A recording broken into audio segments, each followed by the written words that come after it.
Okay, that's good to That know. chocolate looks really good right now. I need some chocolate. Mm. Always unprofessional. I'll get you the results, but don't expect me to be polite. I'll be No, eating no, in every that's fine. meeting.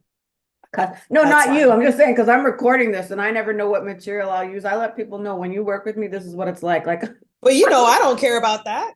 I'm not going to be because I taught a class earlier today and I was talking about branding and doing competitive research and marketing your competitive edge. And I told people when I started Mappdom, I looked at all the different marketing companies in Toronto.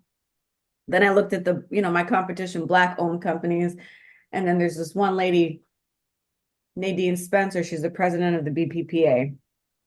And when I was like, shit, so I have some competition. But when I looked at her, she's all proper with her pearls and nicely posed and polite and politically correct. And so I definitely positioned myself opposite to her because that's what you got to do in marketing. And I'm brash, I'm in your face, I'm loud, you know what I mean? So it's kind of like people have a choice of who they want to work with. But yeah, so that competitive edge is really good. So